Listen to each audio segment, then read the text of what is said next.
안녕하세요. 오늘도 사연살롱을 찾아주셔서 감사합니다. 서울에 살고 있는 40대 초반 아줌마예요. 현재 임신 8개월 차 만삭 임산부이기도 하고요. 엄청난 노산이죠. 정기검진차 산부인과에 가보면 제가 제일 늙은 것 같더라고요. 결혼한 지 무려 10년 만에 아기를 가졌으니 그동안의 제 마음고생이 상상이 가시나요? 거지 같던 시댁 식구들 때문에 스트레스를 워낙 많이 받아서 그랬는지 유산의 연속이었죠. 나중엔 하도 유산을 많이 해서 눈물도 안 나더군요.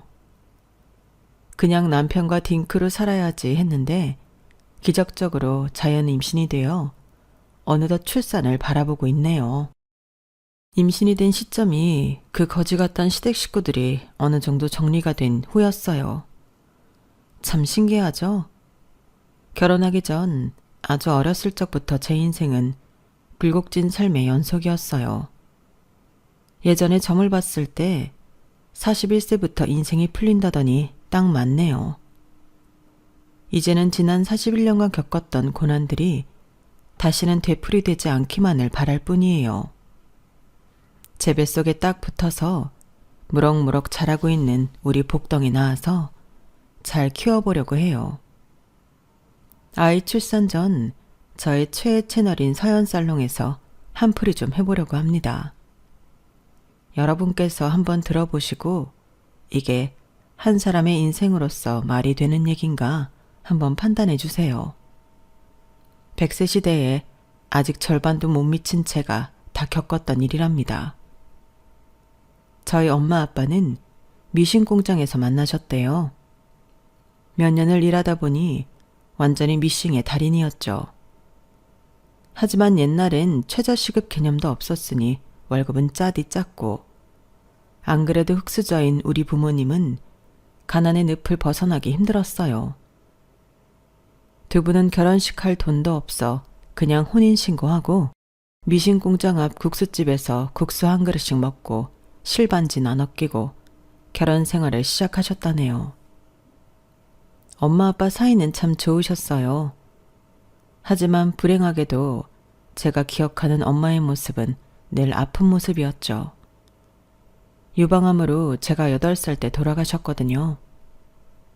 사람은 후각의 기억이 가장 오래 남는다고 하잖아요. 장례식장에서 맡았던 향냄새가 아직도 생생히 기억나요. 사람들이 찾아와서 막 우는데 왜 그렇게 몇 날 며칠을 우는지 이해가 잘 안 되더라고요. 너무 어렸고 참 철이 없었죠. 그 후로 힘든 일이 있을 때면 엄마가 미치도록 그리웠어요. 왜 그렇게 빨리 돌아가셨는지 야속하기도 했고요. 생활력이 강하고 부지런했던 아빠는 엄마가 돌아가시자 더더욱 열심히 돈을 버셨어요. 미싱 공장에서 직원으로 하루 종일 미싱 돌려봤자 손에 쥐어지는 푼돈으로는 집 한 채 사기 어렵다는 걸 깨달으신 거죠. 엄마가 돌아가시고 난 뒤로는 시골에서 농사짓던 친할머니께서 올라오셔서 함께 생활했어요. 절 오롯이 할머니께 맡기고 아빠는 진취적으로 본인만의 장사를 시작하셨죠. 배운 게 미싱이니 미싱 몇 대를 집에 들여놓고 하루 종일 돌리며 옷이며 이불보 등을 제작하셨어요. 만든 완제품은 동대문 뒷골목에 돗자리 깔아놓고 판매하셨죠.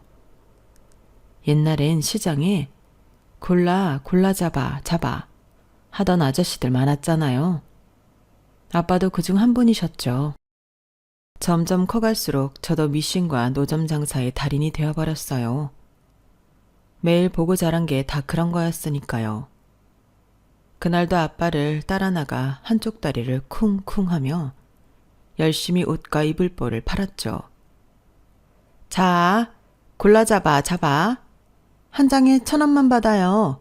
아무거나 막 고르세요.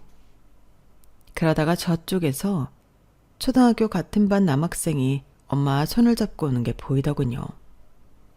그때까지 얼굴에 철판 깔고 장사하던 전 본능적으로 아빠 뒤로 숨고 말았어요. 아직 어린 내가 장사하고 있는 모습을 친구에게 들키는 게 너무 창피하더라고요. 그날 이후론 아빠 옆에서 장사를 도와주는 일은 접고 하교 후 할머니와 함께 집에서 미싱을 열심히 돌렸어요. 그러다 또 사고를 치고 말았죠. 왜 자동차 사고도 운전 경력 3, 4년 차의 사람들이 제일 많이 낸다고 하잖아요. 초등학교 고학년쯤 되던 어느 날 할머니 옆에서 미싱을 열심히 돌리다가 악 하고 비명을 지르고 말았죠. 미싱 바늘이 제 검지손가락 맨 끝마디를 관통할 정도로 파고들었거든요. 제 비명소리에 할머니께서 저보다 더 놀라셨더군요. 우리 강아지 왜 그러냐? 아이고, 피가 엄청나잖아. 집에 데일밴드 있냐? 어서 데일밴드 붙여보자, 아가. 손가락에 밴드를 칭칭 감고 최대한 지혈하고자 꾹 누르고만 있었어요. 너무 놀라 그 흔한 호시딘 같은 연고도 바르지 않았죠. 소독도 제대로 안 한 걸 나중에 크게 후회했답니다. 며칠이 지나자 피는 대충 멈춘 듯 했으나 손가락은 퉁퉁 부어올랐죠. 통증도 엄청 났고요. 안 되겠다 싶어 동네 병원에 갔죠. 이 지경이 되도록 집에서 뭐 하셨어요? 어서 큰 병원으로 가보세요. 하얀 가운 입은 의사가 그리 말하니 잔뜩 겁을 먹고는 아빠와 할머니와 함께 병원으로 달려갔죠. 결과는 검지손가락 끝부분 약간은 살릴 수 없다는 것이었어요. 살이 썩어 들어가는 중이라 절단해야 한다더군요. 할머니는 날뛰며 오열하셨어요. 아휴, 내가 무식해서 기어코 우리 강아지 손가락을 자르게 만드는구나. 미안하다 내 강아지, 우리 수연아. 저도 충격이었지만 다들 먹고 살기 바빠 일어난 일이니 누굴 탓할 수만은 없는 일이었어요. 할머니, 아빠, 그렇게 울 거 없어요. 손가락 다 자르는 것도 아닌데 뭘 그래. 걱정 마세요.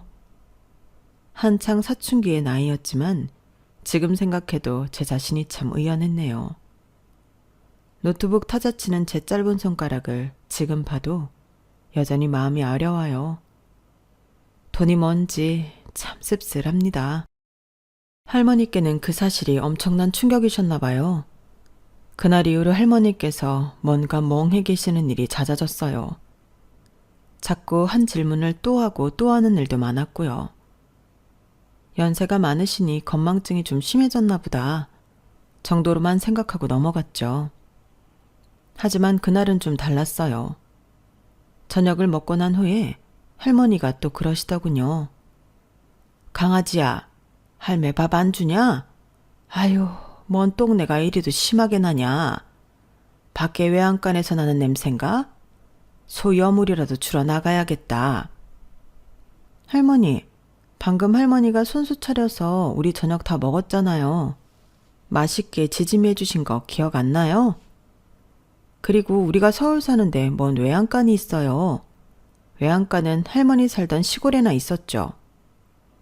이게 무슨 냄새야? 아코, 할머니 바지가 갈색이 되어버렸네. 똥이며 오줌이며 바지에 싸신 거예요? 동대문 옷장사에 고단하신 아빠도 너무 놀라 눈물이 그렁그렁 하셨어요. 엄니, 우리 엄니 치매가 왔나? 정신줄 놓아버리신 거예요? 내 이름이 뭐예요? 엄니 소녀딸 이름은 뭐고요? 네? 할머니는 멍한 눈으로 한마디 딱 하시더군요. 몰라요. 날이 밝자 아빠는 할머니를 모시고 병원에 가봤고 결과는 치매가 상당히 진행된 상태였어요. 집엔 할머니와 저뿐이었기에 당연히 치매 걸린 할머니의 모든 수발은 제가 들어야 했죠. 아빠는 자는 시간 빼고는 미싱 돌리고 동대문에서 장사하느라 하루 종일 움직이셨거든요. 제가 할머니 똥기저귀까지 치우려니 참 힘들었어요. 하지만 사람은 적응의 동물이라고 했죠. 처음엔 장갑 끼고 마스크 하다가 나중엔 익숙해져서 그냥 척척 해나갔어요. 다행히 착한 치매여서 할머니가 행패를 부리거나 하는 일은 없었죠. 하지만 할머니가 정신줄을 놓으시니 몸도 축 늘어지더군요. 나름 할머니를 잘 보필한다고 했는데 기력은 점점 쇠하셔서 치매 판정받은 지 3년 만에 돌아가시고 말았죠. 엄마가 돌아가시고 난 후부터 내게 엄마 역할을 해주셨던 할머니였는데 막상 돌아가시니 너무너무 슬펐어요. 주무시다가 허무하게 돌아가신 할머니 곁에서 한참을 목 놓아 울었죠. 그나마 위안이 됐던 건 돌아가시기 전 3년 동안은 내가 할머니에게 엄마 역할을 해드렸다는 거예요.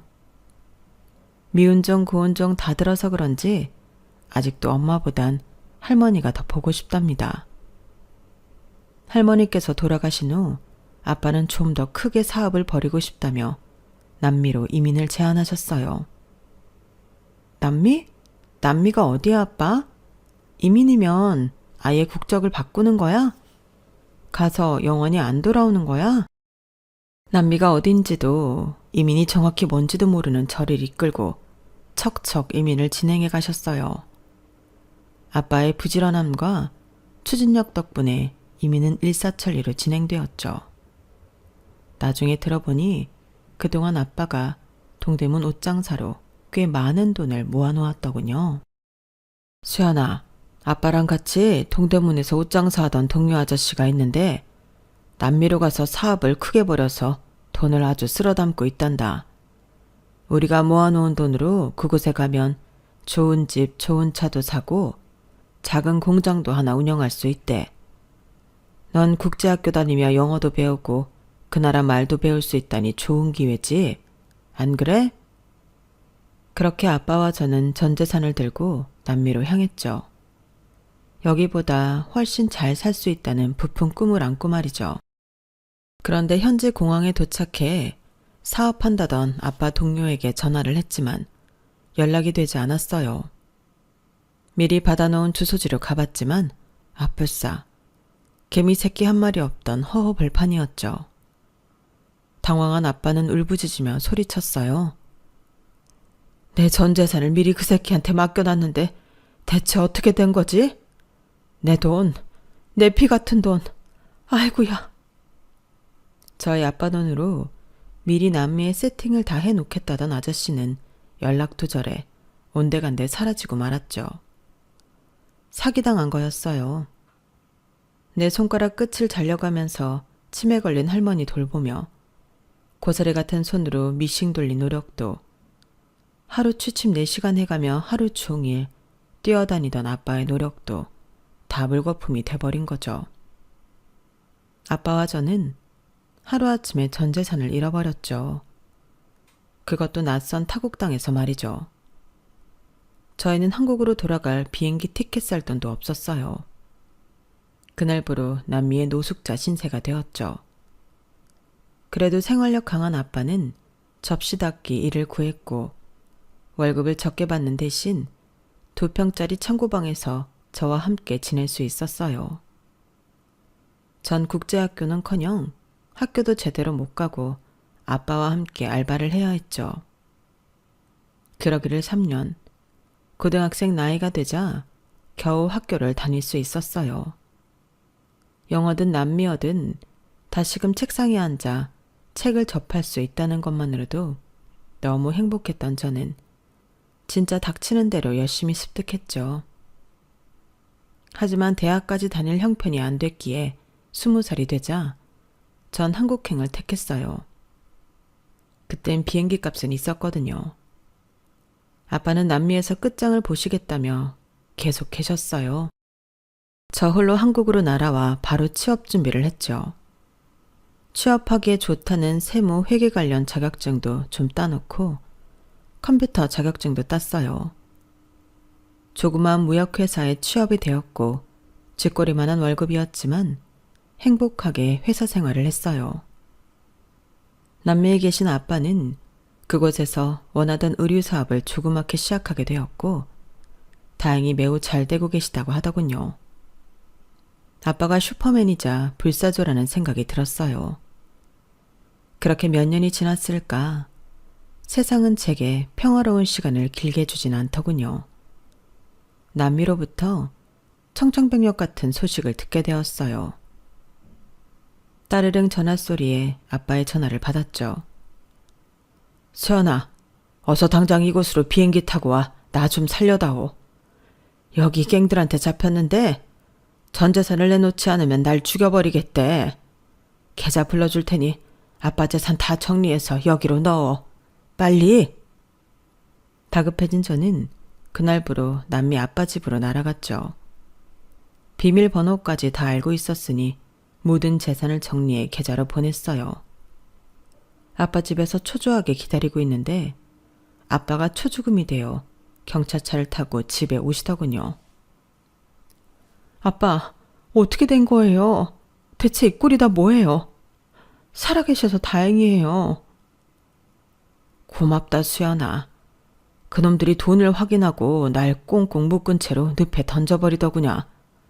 악어밥이 될 뻔했는데 낚시꾼에 의해 겨우 살아났지 뭐냐. 아휴, 타국에서 개죽음 당할 뻔했다. 우리나라만큼 안전한 나라가 없는 것 같다. 어서 이 나라를 뜨자꾸나. 그 길로 아빠는 모든 걸 정리하고 한국으로 되돌아왔죠. 다시 무일푼이 된 아빠는 또다시 돈벌 궁리를 해야 했죠. 제가 얻어넣은 원룸에서 계속 계실 수만은 없었으니까요. 다행히 다양한 경력이 있었던 아빠는 조그마한 회사에 취업이 되셨어요. 제가 다니던 중소기업에선 제 사정을 많이 봐주셨죠. 안 좋은 일로 남미를 오가던 것도 이해해 주셨고요.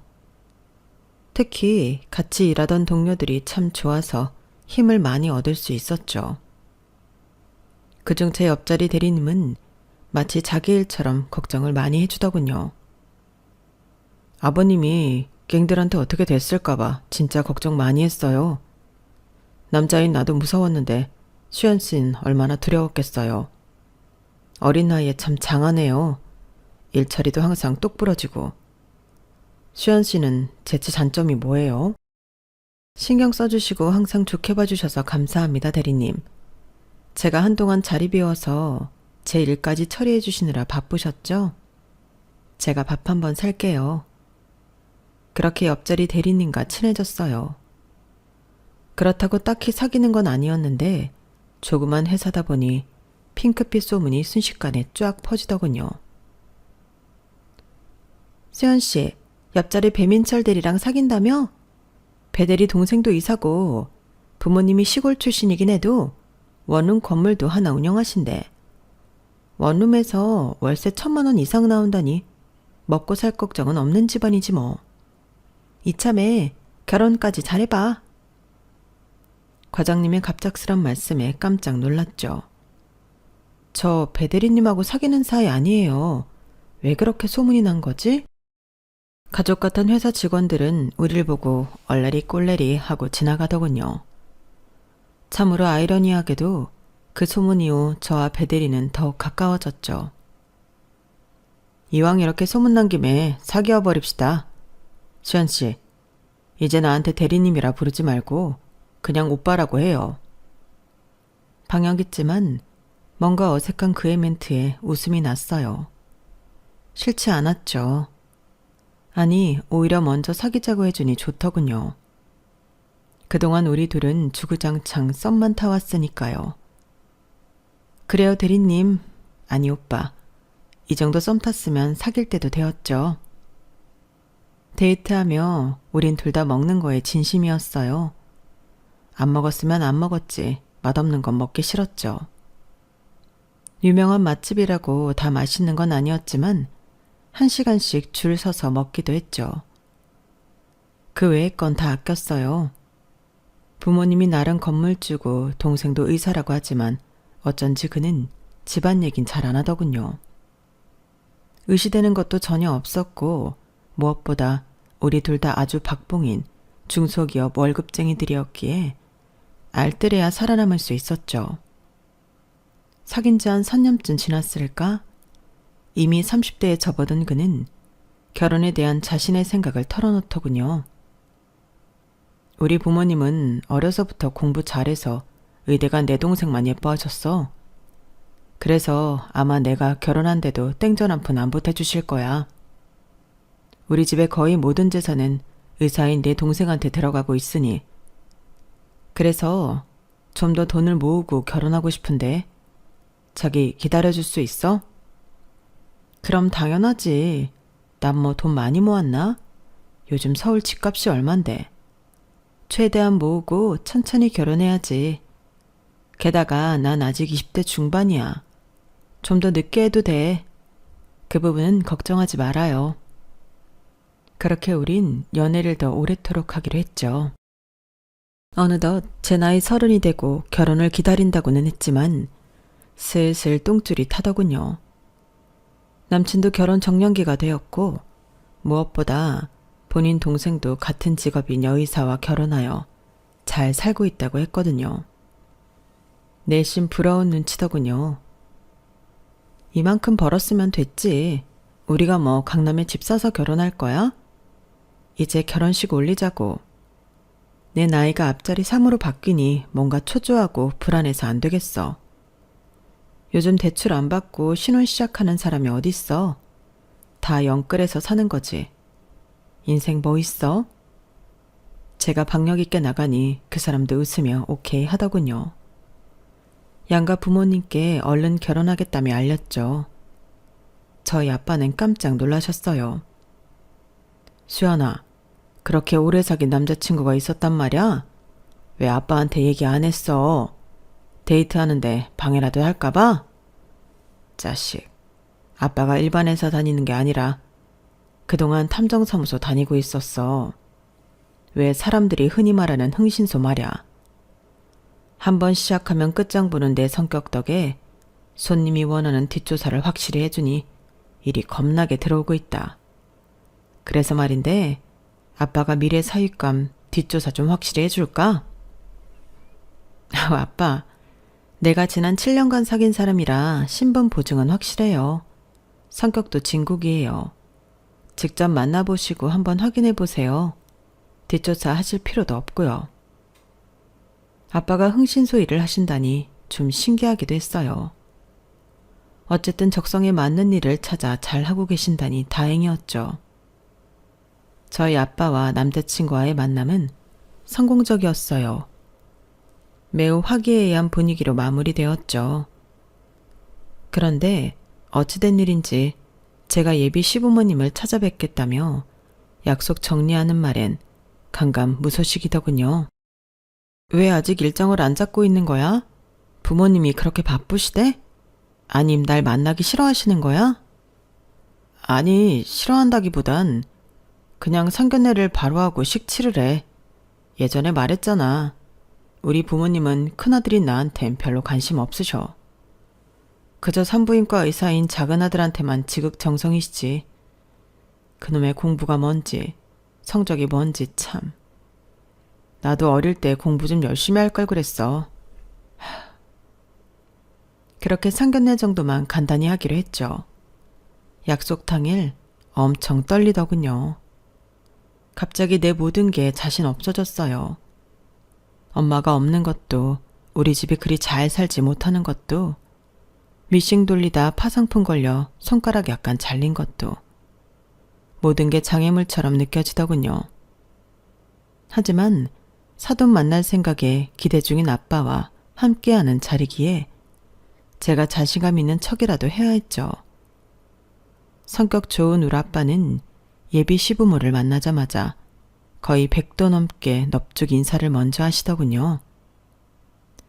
아유, 사돈 어른들 먼저 오셨습니까? 귀한 아드님과 만나게 해주셔서 정말 감사드립니다. 응? 그런데 어째 예비 시부모들은 반응이 심드렁했어요. 참네, 처음 보는 사이에 뭘 그리 오바를 했산디야? 하긴 별 볼 일 없는 딸내미를 건물주 집안에 시집 보내려니까 참으로 죄스럽죠? 시모는 말 그대로 첫 만남에 진짜 재수없게 말하더군요. 우리 아빠까지 있는 자리에서 제가 가만히 있을 수 없었죠. 어머님, 죄스러울 것까지 있나요? 저희 같은 회사 다니고 있는 커플입니다. 어머님께서 원룸 건물 하나 소유하고 계시는 건 압니다만 저희 아버지도 한때 크게 의류 사업했던 분이에요. 저와 친정아버지는 누구보다 열심히 살아온 사람들입니다. 남 부끄러운 짓 한 적도 없고요. 좋은 자리에서 예의를 좀 지켜주세요. 이번엔 시부 차례였죠. 아니나 다를까 눈을 희번떡거리며 고함을 치시더군요. 이것 봐요, 아가씨. 보다시피 우리 작은 아들 내외는 무려 의사부부라고. 우리는 월세 1,000만 원도 더 받고 있는 건물주고 말이야. 큰아들이 워낙 독립적인 애라 지원은 딱히 안 해주고 있다만 그래도 좀 더 부잣집 딸내미한테 시집가길 바랬는데 아주 실망이라고. 결혼 허락해주는 것만으로 영광인 줄 알라고. 예비 시부모들은 화장실에 다녀온다며 자리를 뜨더군요. 그리고는 30분이 지나도 안 오더이다. 우리에게 온다 간다 말도 안 하고 그냥 집으로 가버린 거예요. 동생네 부부는 그 자리에 참석도 안 했고요. 벙진 채로 우리도 자리를 떴어요. 남친이 안절부절 못하는 건 당연했죠. 아버님, 이런 결례를 해서 정말 죄송합니다. 어렸을 적부터 저희 부모님은 똘똘했던 제 동생만 예뻐하셨어요. 지금도 둘 다 의사인 동생 부부만 챙기시고요. 결혼할 때 당연히 집안에서 지원도 못 받겠지만 그만큼 수연이가 시댁에 신경 쓰는 일은 없을 겁니다. 제가 중간 역할 잘할게요. 제발 결혼 이대로 진행하게 해주세요. 제가 수연이 진짜 행복하게 잘 데리고 살겠습니다. 화를 낼 줄 알았던 저희 아빠는 크게 웃으셨어요. 그래, 그게 오히려 장점이 될 수 있겠구만. 자네가 중심 역할만 잘해준다면 내 이 결혼 허락하지. 그렇게 상견례 사건은 어물쩍 넘어가 버리고 말았네요. 저도 매우 찜찜하긴 했지만 남친 말대로 시댁 일에 전혀 신경 안 쓸 태세로 결혼식까지 진행했죠. 하지만 그건 큰 오산이었어요. 그날 이후로 시댁 식구들로부터 받았던 스트레스 탓으로 향후 10년간 임신이 안 될 줄 누가 알았겠나요. 결혼은 절대 남녀 두 사람의 결합이 아닌 집안 대 집안의 결합이라는 걸 너무 늦게 깨달았죠. 의사인 둘째 아들 내외한테만 신경 쓸 줄 알았던 시부모들은 결혼하고 나니 제게 엄청난 간섭을 하더군요. 어이없었어요. 야, 우리 민철이가 35살이고 네가 30이니까 얼른 떡두꺼비 같은 아들 하나 낳아라. 노산이면 기형아 확률 높아지는 거 알지? 그리고 내가 알아보니 동틀 무렵 부부관계를 해야 아들이 생긴단다. 시간 맞춰서 하란 말이야. 어머님, 요즘 30이 뭐 많은 나이인가요? 그리고 무슨 그런 시간까지 정해주시나요? 다 저희가 알아서 할게요. 요즘 아기 낳으면 돈도 많이 들어가는걸요. 돈 얘기가 나와서 말인데 니네 맞벌이니까 우리 시부모 용돈 얼마씩 줄 거냐?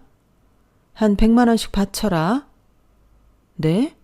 어머님, 한 달에 월세를 1,000만 원도 넘게 받으신다면서 용돈을 꼭 드려야 하나요?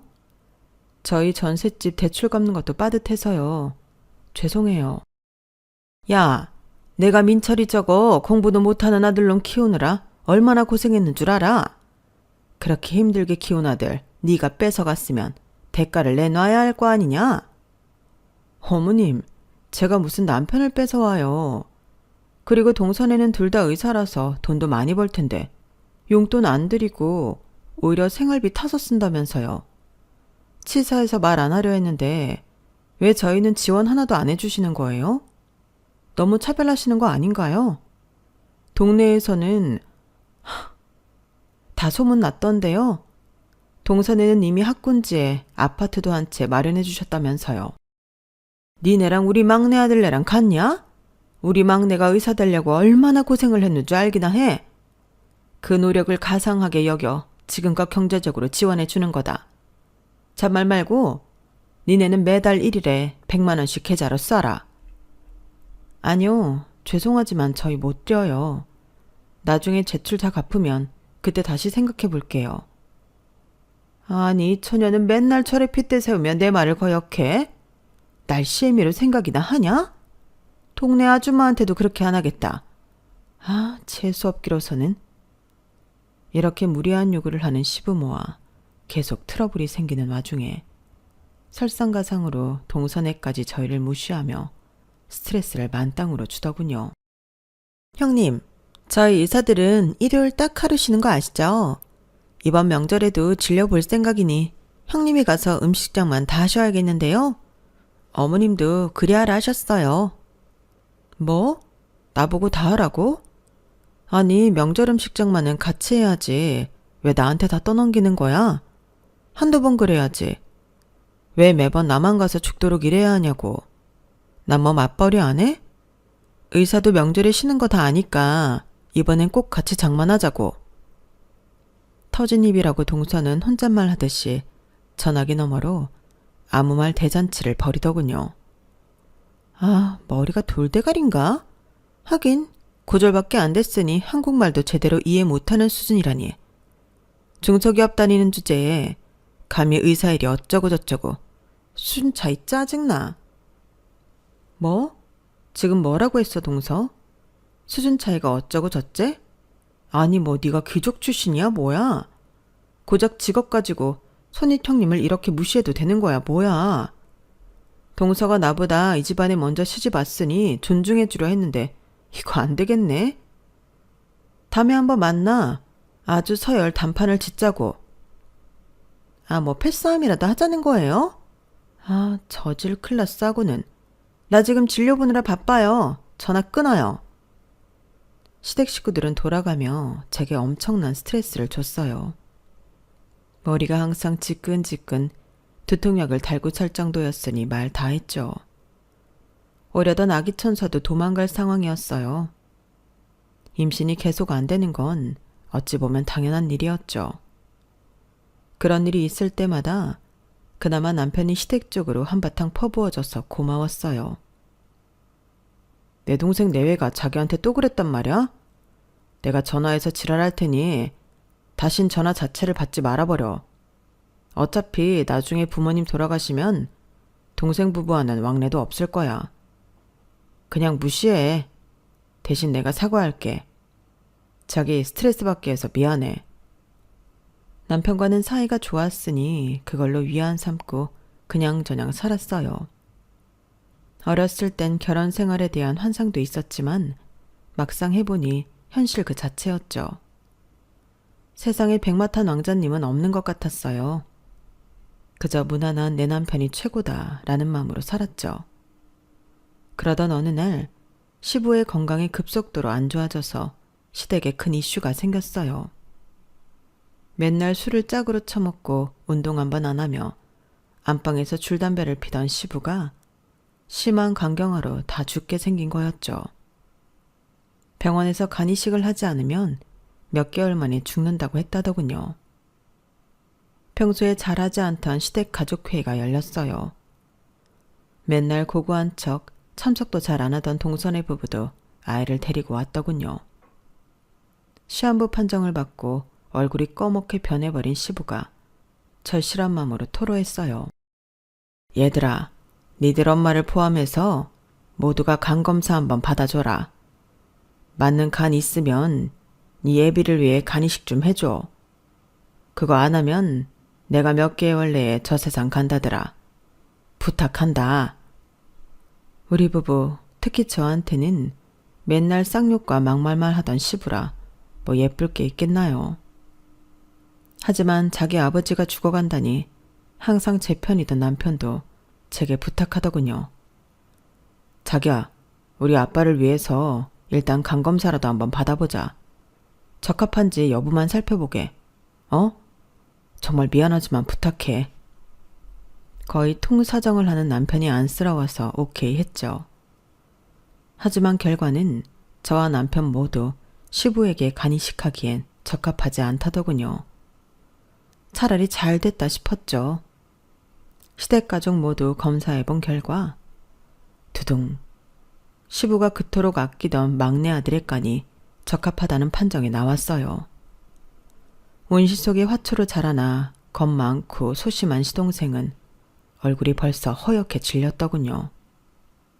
본인 아버지한테 간이식 해주기 진짜 싫어하는 표정이 너무 역력한데 억지로 해준다고는 하더라고요.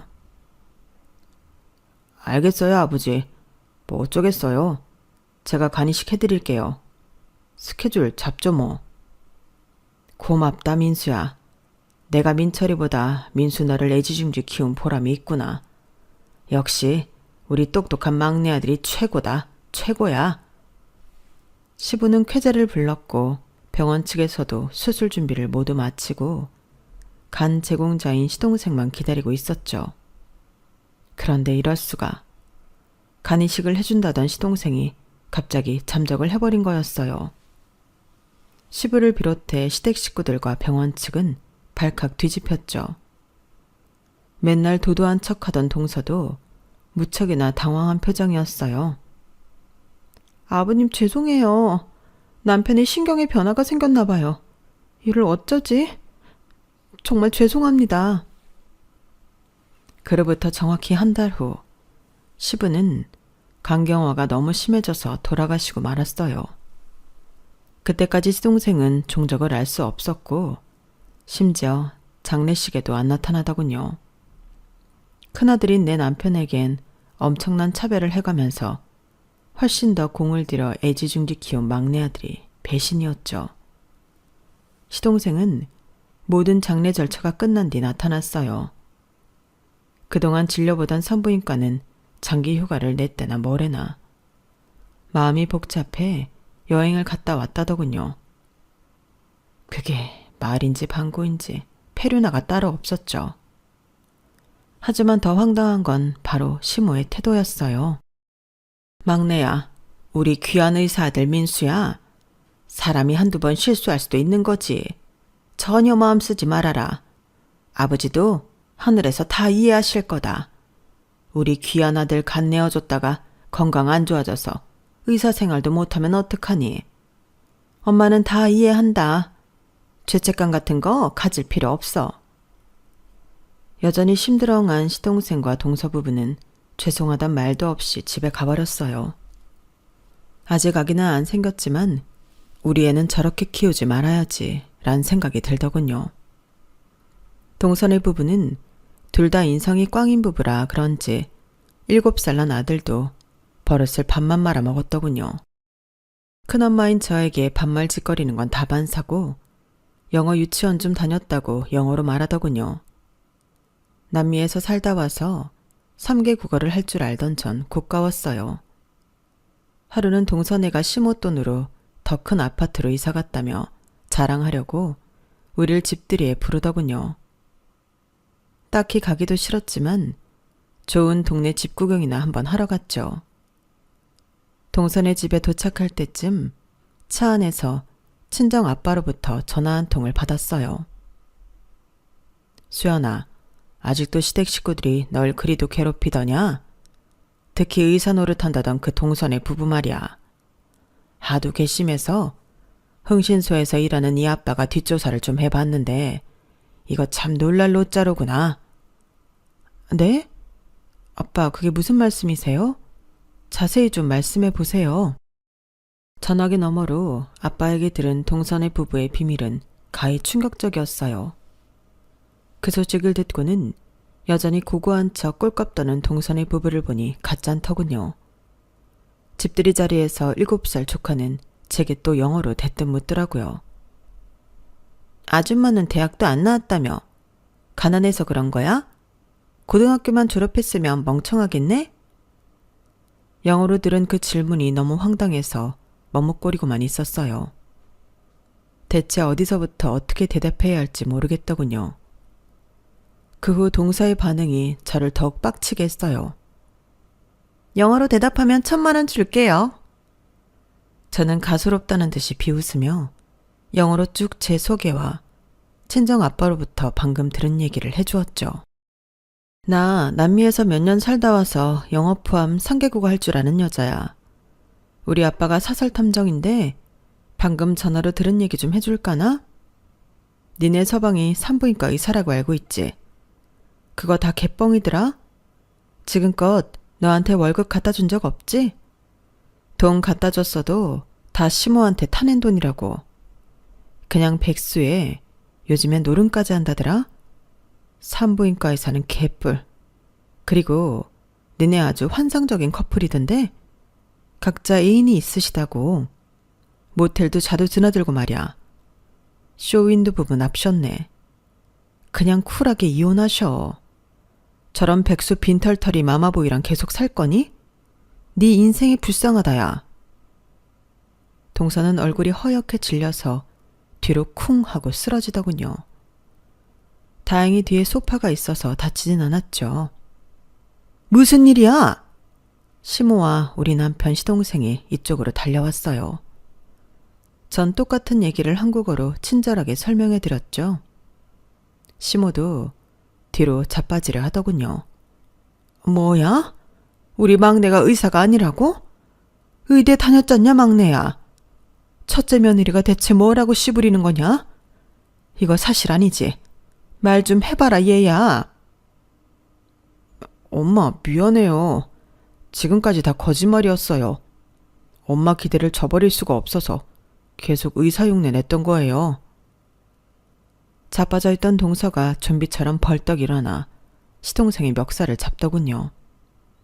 뭐야? 나한테 같은 의사라고 했잖아. 어떻게 그런 걸 사기칠 수 있어? 그러는 넌 다른 남자랑 살림 차렸다고? 그래서 맨날 야간 진료한답시고 집에 안 들어왔던 거구만. 그러는 당신도 지방에 여자가 있다고? 아이고, 우리 친정에선 같은 의사랑 결혼했다고 알고 계시는데 시덥잖은 백수한테 사기를 당하다니. 아, 내 인생 물어내. 동선의 부부는 서로 머리끄댕이를 붙잡고 싸우더군요. 발은 안으로 굽는다고 사기꾼이든 어쨌든 막내 아들 편 들어주느라 바빴고요. 시트콤이 따로 없더군요. 저와 남편은 코웃음을 치며 요요히 밖으로 나왔습니다. 남편이 한마디 하더군요. 나 이제 우리 집 식구들이랑 영 끊을 거야. 엄마랑도 말야. 자기도 더 이상 신경 안 써도 돼. 지난 10년간 고생 많았어. 고맙고 미안해. 그 길로 우리가 잘 가는 뷔페에 가서 맘 놓고 한껏 먹고 집으로 돌아왔죠. 시댁 식구들이 그렇게 정리되자 딱 한 달 만에 바로 임신이 되더군요. 너무너무 신기했어요. 몇 년간 난임병원 다니는 것도 다 포기하고 있었는데 자연 임신이 되다뇨. 기적 같은 일이었죠. 그놈의 의사가 뭔지 공부며 학창시절 등수며 돈이며 다 부질없게 느껴지더군요. 진짜 행복은 성적순이 아닌데 말이죠. 이렇게 41세에 제 인생의 황금기가 찾아올 줄은 꿈에도 몰랐네요.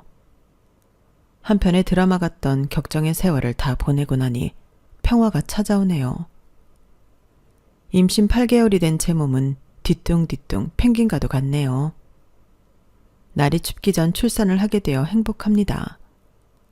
아참, 우리 꼬물이는 딸아이예요. 요즘 아들보다 딸이 귀하다던데 착하고 정직한 아이로 잘 키우도록 할게요. 나이만 많았지 육아에 대해선 1도 모르는 노선 아줌마입니다. 육아 꿀팁 여러 개 전수해 주시면 감사하겠습니다. 지금까지 제 인생 이야기에 귀 기울여 주셔서 고마워요. 여러분, 사연 댓글에 응원과 현명한 조언 부탁드려요. 좋아요와 구독은 저에게 큰 힘이 됩니다. 오늘도 좋은 일 가득하세요.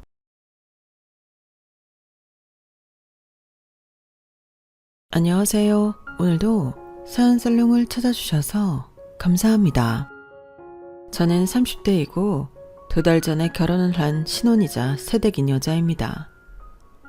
이런 말을 하기엔 좀 주책맞아 보일 수 있는데 결혼을 해보니 생각했던 것보다 훨씬 더 행복한 것 같아요. 이렇게 좋은 건 줄 알았다면 더 빨리 결혼을 하는 건데 왜 그렇게 망설였나 후회가 밀려오는데요.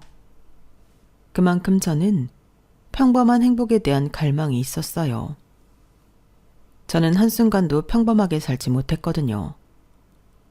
처음엔 아빠가 없다는 이유로 친구들에게 따돌림을 당했고 또 저희 엄마가 사고로 다리를 다치는 바람에 걷는 게 살짝 남들과 달랐는데 그런 엄마를 가졌다는 이유로 저는 친구들에게 놀림을 받아야만 했어요. 그렇다 보니 저는 늘 혼자였고 어쩌다 친구를 만들게 되면 이 친구가 언제 마음을 바꿔 저에게 상처를 줄까 늘 두려워서 그 친구 사이도 오래가지 못했는데요. 어린 마음에 저희 학교 생활은 늘 상처투성이었어요. 그럼에도 불구하고 저는 철이 빨리 들어 엄마가 걱정하는 게 싫었는데 그래서 항상 마음에도 없는 씩씩한 척을 하는 그런 아이였어요. 그리고 철이 든 것과 별개로 왜 나만 이렇게 세상의 모든 불행을 떠안고 태어났을까? 남몰래 불만도 많았는데 엄마를 미워하지 않았다면 그건 거짓말이었죠. 저도 다른 평범한 아이들처럼 걱정 없이 살고 싶은 마음이 굴뚝 같았거든요. 그렇기 때문에 왜 우리 엄마는 저런 사람일까? 말은 안 했지만 엄마가 싫었어요. 그러다 사춘기가 왔고 저희 엄마는 제가 착해서 사춘기도 없이 지나갔다고 다른 사람들에게 말했지만 저는 누구보다 질풍노도의 사춘기를 보냈어요. 그땐 태어난 것 자체가 불행의 시작 같아서 태어나지 않았다면 좋았겠다고 생각한 적도 많았어요. 하지만 누울 자리를 보고 다리를 뻗는다고 제가 이렇다는 걸 엄마한테 보일 수는 없었는데 엄마가 어떤 인생을 살았는지 제가 너무나도 잘 알고 있었어요. 그러니 저희 못된 마음을 엄마에게는 차마 비칠 수도 없었는데 참고로 저희 엄마는 그야말로 K 장녀로 어린 시절부터 고생이란 고생은 전부 한 사람이었어요. 없는 집에 태어난 것도 서러운데 부모가 부모 역할도 제대로 하지 않는 그런 집에 첫째로 태어난 것이 엄마의 숙명이었죠. 외할아버지는 그야말로 남봉꾼 중에 남봉꾼이라고 했어요. 자기 가정은 돌보지 않고 이 여자 저 여자한테 찝쩍거리며 외할머니 속을 썩였다고 했는데 그런 이유로 외할머니는 자식을 넷이나 낳았음에도 자식과 집안일을 나몰라라 하셨다고 했어요. 그러니 저희 엄마가 어린 동생을 셋 키우다시피 했는데 저희 엄마는 초등학교도 졸업을 못했음에도 이모 셋은 전부 대학을 보냈을 정도로 동생들을 잘 건사했어요. 한마디로 이모들은 순전히 저희 엄마의 희생의 결실이었는데요. 심지어 셋째 이모는 머리가 나빠서 공부도 제대로 못했는데 그런 고모까지 저희 엄마가 가해를 붙여 대학에 보낼 정도로 저희 엄마는 동생들 대학 진학에 누구보다 진심이었어요. 그만큼 저희 엄마는 그때 당시에도 생각이 깨어있는 사람이었는지 여자도 무시당하지 않고 살려면 대학을 나와야 한다고 생각했는데 정작 본인은 공부를 하고 싶어도 못했으니 그게 한이 될 수밖에 없었겠죠. 그리고 저희 엄마도 현실에 결코 굴복하는 사람은 아니었는데 그렇게 바쁘고 고된 생활에도 불구하고 저희 엄마는 검정고시를 통해 중학교 과정까지 마치셨어요. 그러니 주변에서 저희 엄마더러 독하다고 했다는데요. 그런 엄마의 원래 목표는 고등학교 공부까지 마치는 것이었죠. 자기도 대학에 가고 싶은 마음은 굴뚝 같았지만 그럴 돈도 시간도 없어 거기까지만이라도 하자고 노력을 많이 했다는데 결론부터 말씀드리자면 저희 엄마는 그 목표마저도 이루지 못하셨어요. 그때 당시 이모들이 대학에 전부 다니고 있었기에 그 학비를 벌어야 해서 눈물을 머금고 포기했다고 하더라고요. 그리고 그때 당시는 이모들이 이런 희생을 모르지 않아 늘 제일 큰 언니인 저희 엄마를 많이 위해주고 자기들이 성공해서 보답하겠다고 했다고 하는데 애석하게도 그걸 진짜로 지키는 이모는 아무도 없었어요. 그럼 괘씸해서라도 그런 동생들을 미워할 만도 한데 저희 엄마는 그러지도 못하는 착해 빠진 사람이었고 또 어릴 때부터 머리가 비상해 장사 수완이 좋았기에 그때 번 돈을 이모들 시집 보내는데 다 써버려 정작 우리 집은 늘 돈이 없었어요. 그러니 어린 제가 봐도 이모들이 좋아 보일 리가 없었는데요. 결국 이모들은 모두 대학까지 나와 시집도 잘 가고 부자 사모님 소리 들으며 잘 사는데 우리만 늘 무시당하고 가난한 생활을 했어요. 그래서 저는 엄마의 그런 희생에도 불만이 많았는데요.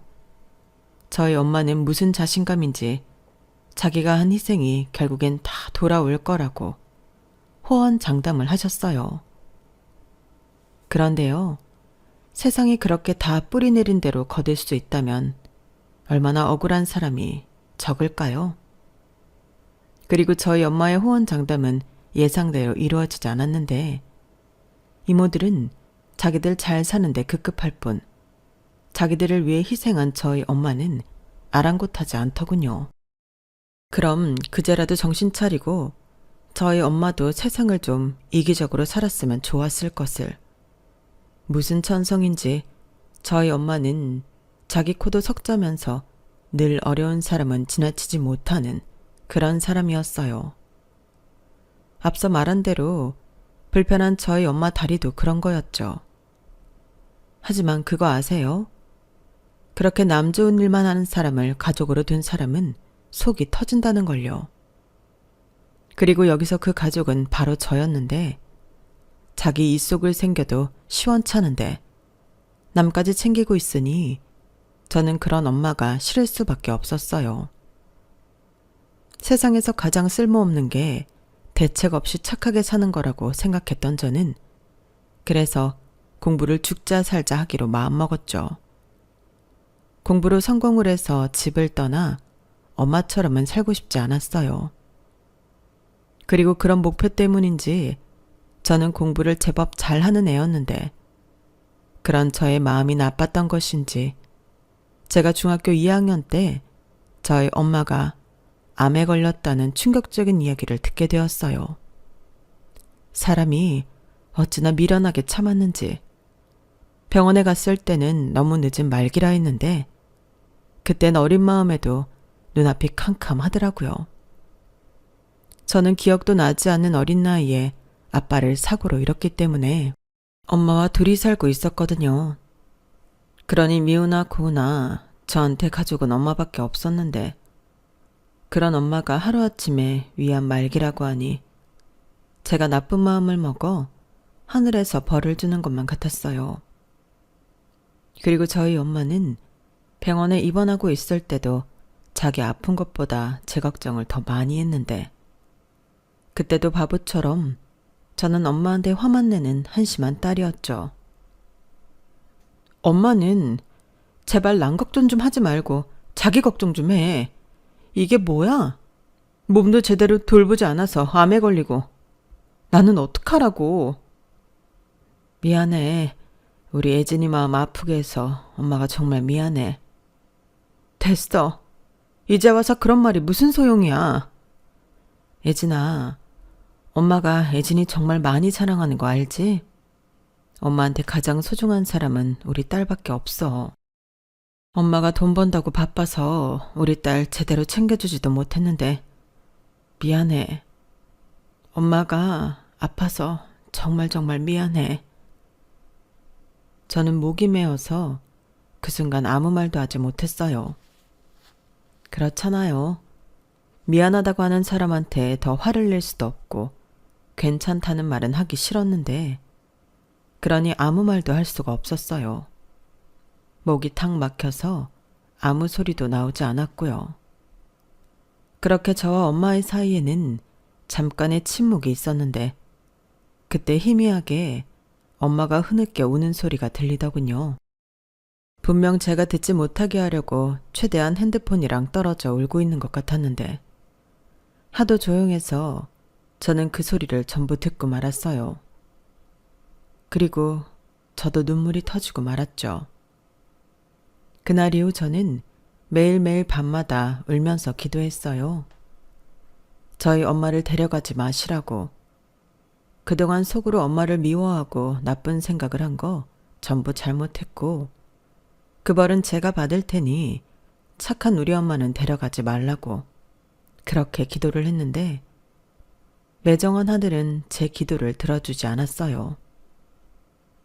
보란 듯이 저에게 벌을 내리듯 저에게서 저희 엄마를 뺏어가셨는데, 장례를 치르는 그 3일이 저는 너무 힘들었네요. 상주로 빈소에 앉아 있었는데 이게 다 꿈이었으면 좋겠다는 생각만 하고 있었어요.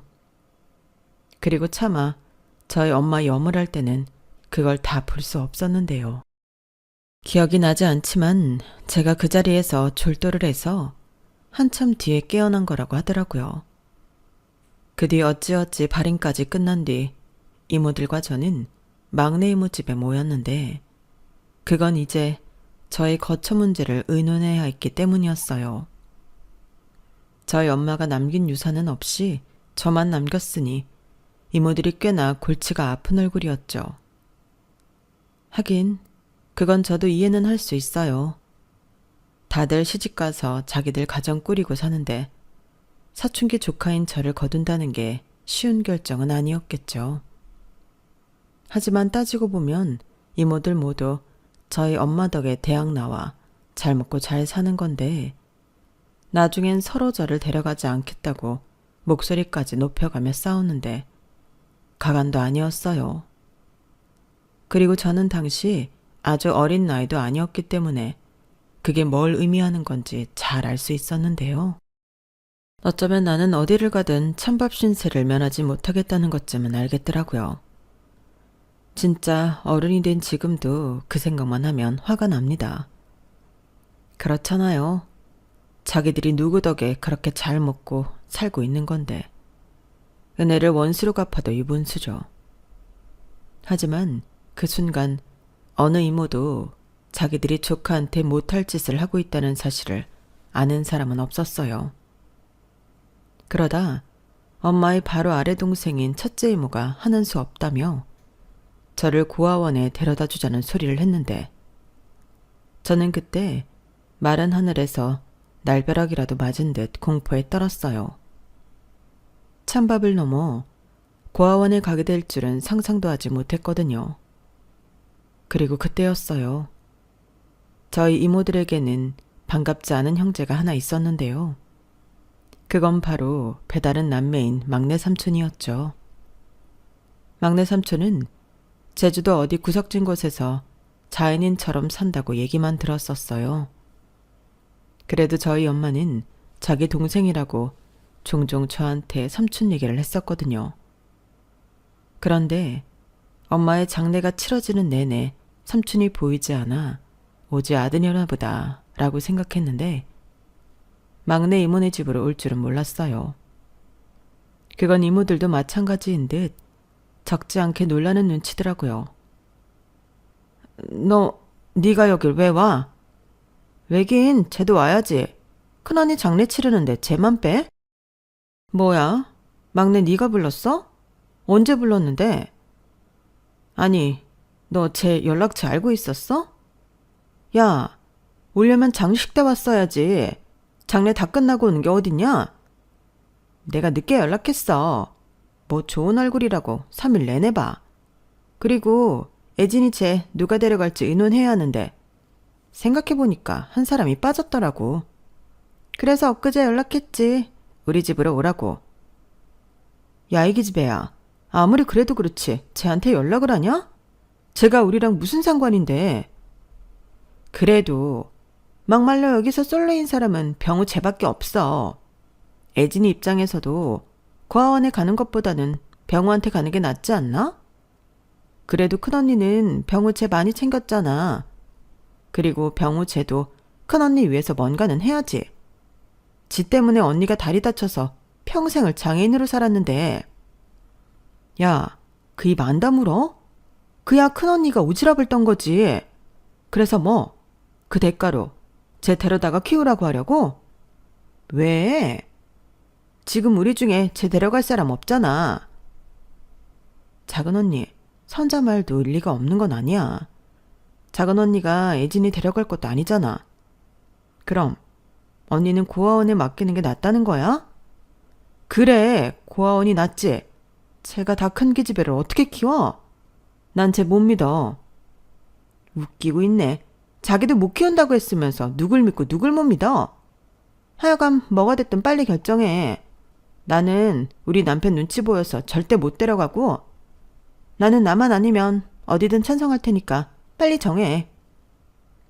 나도 마찬가지야. 솔직히 여기 있는 사람 중에 우리 집이 제일 작은 거 알지?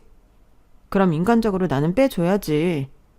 나도 나만 아니면 상관없으니까 작은 언니랑 선자랑 빨리 결정해. 참, 어떻게 된 사람들이 저랑 삼촌을 면전에 대고 저런 말을 할 수 있는 건지. 저는 눈동자만 굴리면서 이 상황을 그냥 지켜만 봤어요. 그러자 점점 화가 치밀어 올랐는지 두 주먹을 부르르 떨던 삼촌이 제 손을 덥석 잡았는데요. 그러면서 더 이상 말 같지도 않은 소리 그만하라고. 자기가 저를 키울 거니까 지금 이 순간부터 저에 대해 그리고 자기에 대해 아무런 말도 하지 말라고 무섭게 소리를 질렀어요. 그러자 한순간 또 싸움이 일어날 것처럼 분위기가 살벌해졌는데 첫째 이모가 헛웃음을 지으며 이렇게 말하더군요. 네가 쟤를 키운다고? 너 설마 그 대가로 우리한테 얼마씩 뜯어가려는 거 아니지? 뭐야? 언니는 그 걱정 때문에 반대한 거였어? 나는 또 뭐라고? 설마 쟤가 그럴까? 야, 내내 혼자 잘 살다가 네가 부른다고 쟤가 여길 순순하게 왔을 것 같아? 쟤도 무슨 꿍꿍이가 있는 거지. 너는 진짜 그 머리로 어떻게 대학을 갔냐? 따지고 보면 네가 애진이 데려다가 키워야 해. 너 언니가 가회시켜줘, 취직시켜줘. 네 앞길 다 터졌는데 너는 양심도 없냐? 무슨 말을 그렇게 해? 그리고 내가 언제 가회시켜달라고 했어? 취직시켜달라고 했냐고. 큰언니가 나 가만히 있는 꼴을 못 봐서 그런 거지. 됐어. 알겠으니까 고아원에 보내던지 해. 정말 듣자 하니까 성질 뻗쳐서 못 들어주겠네. 누나들 똑똑히 들어. 나 애진이 데려가는 대가로 돈 요구할 생각 없고 애진이 고아원에 보낼 마음은 더더욱 없어. 막내 누나가 늦게 연락해서 지금 올라온 거지만 누나들이 이러고 있을까봐 서둘러서 온 거야. 정말 인간들이 왜 그렇게 못됐냐? 큰 누나 덕에 사는 주제에 애진이 보기 부끄럽지도 않아? 나는 부끄러워서 애진이 데리고 갈 거야. 그리고 내 딸로 최선을 다해서 애진이 하고 싶은 거 다 시키고 그렇게 키울 거야. 어머? 쟤가 뭐라니? 너 애 하나 키우는데 돈이 얼마나 많이 들어가는지 모르지? 쟤 중학생이야. 앞으로 돈 들어갈 게 천지라고. 아무튼 네 입으로 우리한테 돈 얘기 안 한다고 했으니까 그 말 지켜라. 그리고 말 나온 김에 누나들한테 각서 하나씩 써주고 가. 그래 좋아. 까짓 거 써줄게. 대신 누나들도 나한테 각서 써서 줘. 지금 이 순간부터 나나 애진이 앞에 나타나지 않는다고. 이모들은 삼촌의 말에 뭐가 그렇게 웃긴 건지 깔깔거리며 웃었어요. 그리고는 기꺼이 써준다며 자기들도 바라는 바라고 했는데 그때는 저도 속에서 부글부글 화가 치밀어 꼭 성공해서 복수하고 싶다는 생각을 품게 되었죠. 그리고 그런 제 손을 더 꼭 잡는 삼촌의 손이 느껴졌는데 나중에 들어보니 삼촌도 그때 겨우 참았다고 하더라고요. 자기도 이모들 보기 싫어서 남처럼 살고 있는 거였는데 어쩌면 나이를 처먹어도 그 인격은 달라지지 않는 건지. 저만 그 자리에 없었다면 그 집을 엎어버렸을지도 모른다고 했는데요. 사실 저는 은근히 그러길 바랬을지도 모르겠어요. 어찌됐든 저는 그렇게 삼촌과 제주도에 내려가서 살게 되었어요. 그러면서 난생 처음으로 비행기를 타봤고 철없이 그게 신기해서 설레었는데 같은 나라인데도 다른 나라로 이민을 온 것 같은 기분이 들더라고요. 실제로 아는 사람 하나 없이 사는 제주도 생활은 저에게 이민 생활과 다르지 않았는데 그래도 삼촌이 살뜰하게 저를 챙겨줘서 외로움은 모르고 살았어요. 때때로 엄마가 그립고 보고 싶어 울적해질 때도 많았지만 삼촌이 있어 그런 허전한 마음도 어느 정도는 채워질 수 있었죠. 그리고 삼촌은 제주도에서 못하는 일이 없는 만능 청년이었는데요. 동네 분들이 어찌나 저희 삼촌을 의지하는지 거짓말 조금 보태서 그 동네는 저희 삼촌이 없으면 안 돌아갈 것만 같았죠. 그래서 저의 제주도 생활은 이런 말이 이상하게 들릴 수도 있는데 전에는 없던 추억이 제법 많았어요. 저희 삼촌은 배도 타고 산도 타고 목수 일도 하고 또 전기나 수도 같은 설비 일도 하며 돈을 벌었는데 저도 종종 그런 삼촌을 따라 나서기도 했거든요. 저는 삼촌을 도와주러 나간 거였지만 실제로 도움이 되었던 적은 없고 그저 삼촌이 하는 것을 보고 감탄하는 게 제 일이었어요. 그러면 조카의 반응에 삼촌은 신이 나서 무리하다 밤에는 파스 신세를 면하지 못했는데 그때 파스를 붙이는 담당은 바로 저였죠.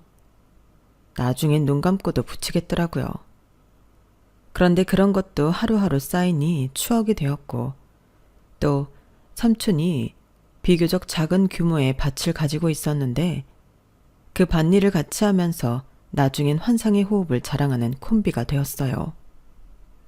그렇게 농사지어 수확한 채소는 우리가 맛있게 먹고 남는 건 장에 나가 팔기도 했는데 그 엄마의 그 딸이라고 제가 장사를 곧잘 하더라고요. 이건 삼촌이 인정한 사실이었어요.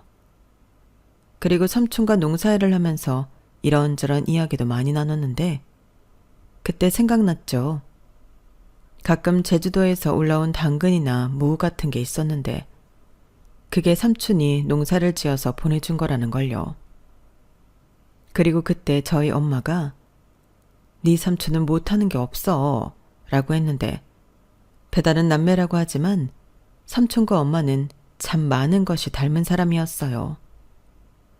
그래서 처음부터 저는 삼촌이 좋았던 걸지도 모르겠는데 저를 고아원에 갈 뻔한 위기에서 극적으로 구해준 삼촌이 저에겐 생명의 은인과도 같았어요.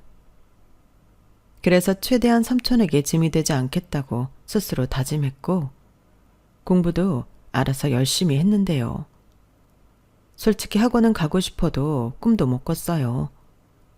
그냥 문제집을 풀고 다 푼 문제집은 지워서 또 풀고 그러다 운 좋으면 선생님한테 프린트 같은 것도 받아서 풀었는데 그렇게까지 하는 중학생은 잘 없었기에 성적은 좋을 수밖에 없었죠.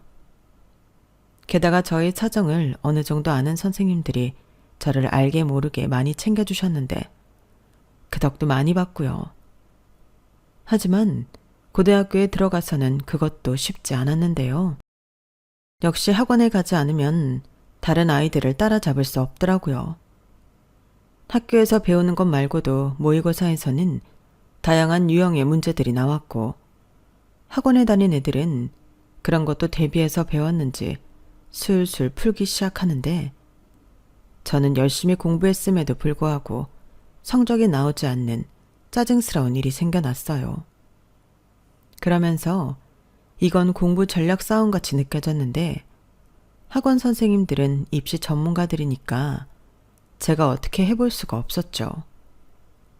그러다 딱 한 번 삼촌한테 학원 얘기를 했었는데 학원비가 한두 푼이 아니다 보니 말하고는 바로 후회가 됐는데 삼촌은 단번에 알겠다고 어디 학원에 가고 싶은지 자기한테 얘기만 하라고 하더군요. 저는 눈이 휘둥그레져서 정말 그래도 되냐고 몇 번이나 되물었는데 그러자 삼촌은 야 임마 내가 한 입으로 두 말 하겠냐? 그리고 아무리 삼촌이 힘들어도 네 학원비 정도는 끄떡 없어. 나는 너 학원 다니는 거 싫어하는 줄 알았지. 으이그 그걸 지금까지 말을 못하고 끙끙 앓았던 거야? 라며 제 머리를 콩 하고 쥐어 박았는데 기분이 좋아서 그런지 하나도 아프지 않았어요. 아니 애당초 삼촌이 아프게 하지도 않았죠. 삼촌은 저를 데려온 그날부터 저를 정말 자기 딸처럼 키웠거든요. 그래서 동네에서는 어디 가서 저런 큰 딸을 데려왔냐고, 사실은 육지에서 사고치고 제주도 들어온 거 아니냐고 농담을 하곤 했는데, 그때마다 삼촌은 맞다고, 자기 딸이라고, 자기 봐서 많이 예뻐해달라고 너스레를 떨었는데, 그 덕에 저는 동네에서 어르신들에게 예쁨을 많이 받았어요. 제가 삼촌 삼촌 부르는데도 제가 아빠라고 차마 부르지 못해 그러는 줄 아시더라고요. 그리고 저에게 엄마에 대해 묻는 분들도 많았는데, 제가 엄마는 암으로 돌아가셨다고 했더니 졸지에 저희 삼촌은 사별을 한 싱글데디가 되어버렸어요. 장가도 가지 못했는데 제가 정말 삼촌의 혼삿길을 제대로 막은 거죠. 그도 그럴 게 저는 삼촌 좋다는 여자는 많이 봤어도 삼촌이 연애한다는 말을 들은 적이 없었는데, 아무래도 저 때문에 연애도 결혼도 하지 않겠다고 생각하는 눈치였어요. 저도 눈치가 백단인데 그걸 모르지 않았죠. 하지만 이젠 저한테 보호자는 삼촌밖에 없었으니 삼촌을 다른 여자한테 뺏기고 싶지 않았는데요. 어린 마음에 또 버려질까 그게 무서웠어요. 삼촌이 누군가를 사랑하면 꼭 저를 버릴 것만 같았거든요. 막말로 친딸도 아니고 저는 조금 있으면 20살이 되니 충분히 그럴 수 있다고 생각했는데, 나중에 생각해보니 저도 삼촌한테 미안한 짓을 했더라고요. 그리고 제가 대학에 합격해 서울로 가게 되었을 때는 혼자 남겨질 삼촌이 걱정이 되었는데, 그래서 그때는 삼촌, 이제 나도 없으니까 여자도 만나고 연애도 해 라고 삼촌을 엄청 생각해주는 척 말했는데, 지금 생각해보면 저도 못됐었죠. 이제 나는 서울 가니까 삼촌이 여자를 만나도 된다고 생각했는데, 그러면서도 삼촌이 결혼하는 건 생각만 해도 싫었어요. 삼촌은 그냥 저만의 보호자로, 내 아빠로 그 자리에 계속 있었으면 좋겠다고 생각했거든요. 물론 지금은 후회하지만 그땐 저에게 삼촌은 그런 절대적인 존재였어요. 그만큼 삼촌이 저를 많이 사랑해주고 또 아낌없이 지원해주면서 키웠는데, 서울에 나름 이름 있다는 대학을 갈 수 있었던 것도 순전히 삼촌의 공이었죠. 저희 엄마가 이모들한테 했듯 삼촌이 저희 엄마처럼 저한테 희생해준 거였어요. 그래서 언젠가는 꼭 이모들과는 다르게 저는 삼촌에게 보답하겠다고 다짐했었는데요. 그러기 위해서라도 공부를 정말 미친 듯이 했죠. 대학 등록금이 어마무시하잖아요. 그것도 1년에 2번씩이나 내야 하는데, 저는 장학금을 받아서 삼촌한테 그 부담을 덜어주고 싶었어요. 아니, 덜어줘야 한다고 생각했어요. 그랬으니 대학 신입생 시절 추억 따위는 저에게는 딴 세상 얘기였는데요. 그래도 사랑은 찾아오더군요. 제가 주말이면 학교 근처 호프집에서 아르바이트를 했는데 그때 만났어요. 같은 학교에 공대를 다니는 저보다 2살 많은 오빠였는데 그냥 처음부터 좋더라고요. 저한테 잘해주는 그 뻔한 친절도 좋았고, 제가 무겁거나 곤란할 때 슈퍼맨처럼 나타나 저의 어려움을 착착 해결해주는데 저도 모르게 자꾸만 의지하게 되었어요. 그리고 학교에서 도서관이나 식당 같은 곳에서 우연히 만나기라도 하면 무슨 연예인을 만난 것처럼 신이 나서 어쩔 줄을 몰라 했는데, 제가 또 친구가 없다 보니 그 오빠를 만나는 게 그렇게 좋더라고요.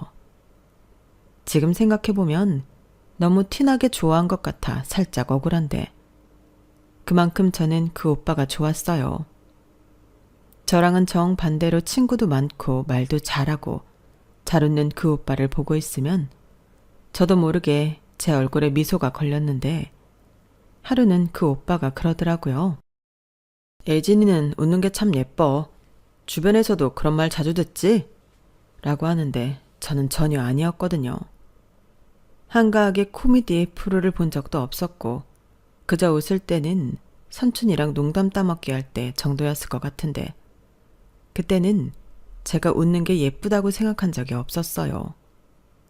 그래서 아니라고 원래 잘 안 웃는데 오빠가 재미있어서 웃게 된다고 말했는데 제 말 어디가 그렇게 마음에 들었는지 그 오빠가 신이 나서 그럼 자기가 자주 웃게 해주겠다고 하더군요. 그때부터 본격적인 시작이었어요. 혼자 타지 생활을 하면서 외롭지 않았을 리가 없었으니까요.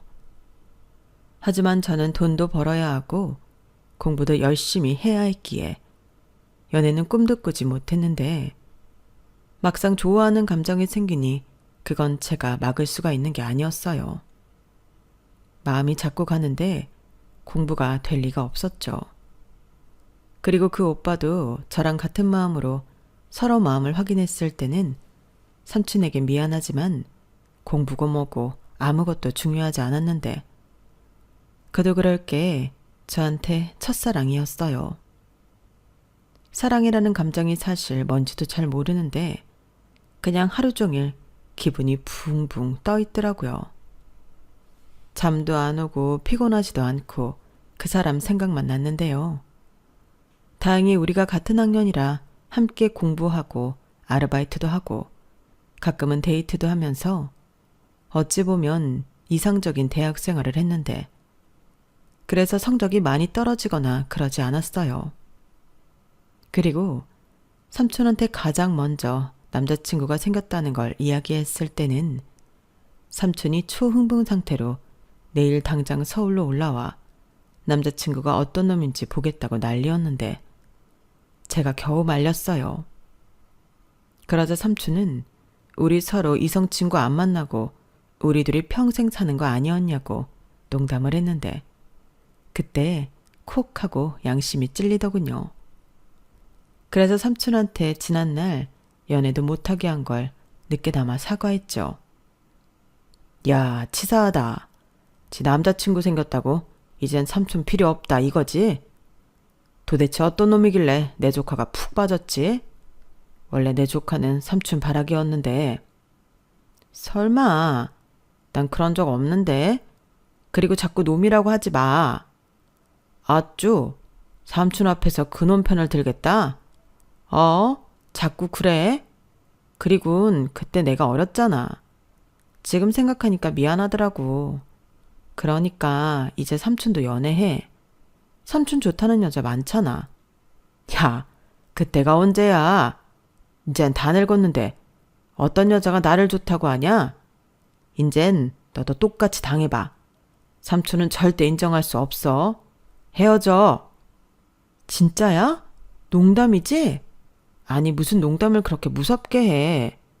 내가 서울 와서 얼마나 외로웠는데. 그리고 내 입으로 말하는 건 그렇지만 진짜 좋은 사람이야. 삼촌만큼. 아무리 외로워도 아무나 만나면 안 돼. 안 되겠다. 삼촌이 가서 확인을 해야겠어. 원래 남자는 남자가 봐야 안다. 딱 기다려. 삼촌이 금방 비행기표 끊어가지고 날아갈 테니까. 삼촌은 제가 말리고 또 말렸지만 결국에는 정말 서울로 올라왔어요. 그리고 저를 보자마자 그놈을 보여달라고 시끄럽게 굴었는데 하는 수 없이 남자친구를 호출했어요. 그리고 저는 이런 일이 생길까봐 평소에도 남자친구한테 삼촌 이야기를 많이 했는데요. 그러니 제가 삼촌이 왔다고 연락을 하니 바짝 군기가 들어서 달려왔어요. 그리고는 무슨 군대 선임이라도 만난 듯 아주 큰 소리로 안녕하십니까? 저는 애진이 남자친구 김성민이라고 합니다. 라고 90도 인사를 했는데 덕분에 아주 쪽팔리고 난리도 아니었죠. 그런데 그런 점이 저희 삼촌한테는 꽤나 좋은 인상을 남겼는지 이에 뒤질세라 큰 소리로 그래 반갑다. 나는 애진이 삼촌이야. 라고 하는데 저는 그냥 두 남자를 거기에 두고 도망쳐버렸어요. 그런데요. 저는 그러면 그 두 사람이 서먹해져서 금방 저한테 연락을 할 줄 알았는데 그 후로 몇 시간이 지났는데도 두 사람은 제 연락도 받지 않고 어디론가 사라져버렸어요. 덕분에 저는 학교 근처를 이잡듯이 돌아다니며 그 두 사람을 찾아 헤매었는데 남자친구의 친구가 학교 근처 PC방에서 남자친구와 어떤 아저씨를 봤다고 이야기해 주더군요. 둘이 아주 영혼의 단짝처럼 소리 지르고 난리도 아니라고 했는데 저는 눈썹이 휘날리게 그 문제의 PC방으로 달려갔어요. 그러자 정말로 남자친구와 삼촌이 게임에 푹 빠져서 놀고 있었는데 저는 말없이 그 두 사람 뒤에 서서 이게 뭐 하는 짓이냐고 말했어요. 아니, 삼촌이 제주도에서 서울까지 올라온 데는 이유가 있었잖아요. 그런데 제가 없는 그 몇 시간 동안 무슨 일이 있었던 건지 이젠 둘이 호영호재 하는 사이가 되었는데 그날 저녁 술도 마시고 둘은 헤어지기 싫다고 제 자취방까지 함께 갔어요. 그리고 거기서 또 술을 연거푸 먹는데 제가 삼촌한테 이럴 거면 뭐하러 올라왔냐고 소리를 빽 질렀죠. 그러자 두 사람이 놀랐는지 일제히 저를 쳐다봤는데 둘 다 눈이 풀려 있더군요. 쟤 성깔 있어. 내 조카라. 아까는 말은 못했는데 너 옳은 선택이 아닐 수 있다. 에이, 아니에요. 애진이 착해요. 똑똑하고 잘 웃고 얼마나 예쁜데요. 사실 제가 애진이 처음 보고 반했다니까요. 오, 자식 남자답네. 너 화끈해서 마음에 든다. 너 정도면 내가 우리 애진이 맡길 수 있지. 감사합니다. 제가 최선을 다해서 애진이 아끼고 사랑할게요. 근데 이 집에는 오늘부로 발들이지 마라. 내 조카 집에 아무리 남자친구라도 들락날락하는 건 용서할 수 없어. 대신 내가 있을 땐 괜찮아. 정말입니까? 그럼 자주 오세요. 애진이가 저 여기 못 오게 한단 말이에요. 제가 그렇게 불결해 보이나요? 진짜 못하는 소리가 없다. 둘이 언제 그렇게 친해진 거야? 같이 PC방 가서 도대체 뭘 했어? 뭘 하긴 PC방 가서 게임했지. 그리고 남자는 같이 게임하고 술 먹으면 어떤 놈인지 파 끝이야. 근데 성민이는 애가 너무 착해. 의리도 있고 잘생겼고 꼭 젊은 날에 나를 보는 것 같네. 아까는 거울인 줄 알았어. 저도요. 저도 우리 둘이 닮았다고 생각했는데 애진아, 아니야? 아니야. 둘이 아주 다르게 생겼거든? 뭐 어찌됐든 삼촌 마음에도 든다는 거지? 나 안 헤어져도 되는 거 맞지? 그래. 대신 연애에 정신 팔려서 학생 본분이라는 걸 잊으면 안 돼. 저 위에서 우리 누나가 보고 있다. 너도 명심해. 네가 어디서 뭘 하든 우리 누나가 너를 보고 있어. 삼촌은 무섭게 그런 말을 왜 해? 하물며 내가 삼촌이랑 엄마한테 부끄러운 짓 하고 살까 봐. 나야 한애진이라고. 그래, 내 하나뿐인 조카, 딸 한애진. 언제 이렇게 커서 남자를 닮았나? 곧 결혼하겠다고 하겠네. 삼촌 서운해서 어쩌냐? 서운하긴. 그래서 삼촌도 연애하라고. 이젠 내가 싫다고 안 한다니까? 치사한 기집애. 제가 저런 애야. 지는 나더러 연애하지 말고 결혼도 하지 말라고 해놓고 이젠 지 연애한다고 나더러 연애하래. 이제 와서 내 좋다는 여자가 어딨다고. 왜요? 삼촌 정도면 너무 훌륭한데. 우리 누나 소개시켜드릴까요? 우리 누나 저보다 3살 많은데. 이씨, 야, 너 빨리 자. 알겠습니다.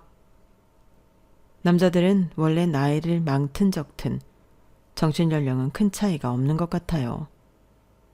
그리고 둘은 다음날 해장까지 같이 하고 남자친구는 수업이 있어 눈물을 글썽이며 헤어졌는데 둘이 번호도 교환하고 사진도 찍고 누가 제가 아니라 보면 둘이 사귀는 줄 알겠더라고요. 그렇게 둘이 겨우 떨어지고 저는 삼촌과 함께 김포공항을 향했는데 그때 삼촌이 아주 멀쩡한 목소리로 저한테 이렇게 말했어요. 성민이 진짜 괜찮은 것 같아. 그래도 남자는 다 믿는 거 아니다. 아니다 싶으면 미련 갖지 말고 바로 차버려. 그리고 무슨 일 있으면 바로 삼촌한테 얘기하고. 뭐야? 둘이 아까는 헤어지기 싫어서 생쇼를 하더니 아까 그건 연기한 거야?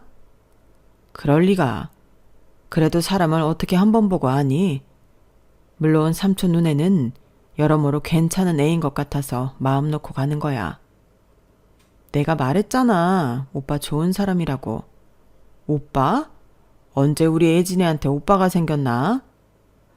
아무튼 예쁘게 만나고 행동 하나하나 조심해. 삼촌은 널 믿지만 그래도 노파심해. 렴렴아, 나 삼촌 실망시키지 않을 거야. 공부도 열심히 해서 우리나라에서 제일 좋은 회사 들어갈 거고 연봉도 많이 받아서 우리 삼촌 호강시켜 줄 거니까 딱 기다려. 와우, 듣기만 해도 너무 든든하다. 조카 키우길 잘했네. 삼촌 간다. 밥 좀 잘 챙겨 먹어. 얼굴이 그게 뭐냐? 나중엔 얼굴이 아주 없어지겠다.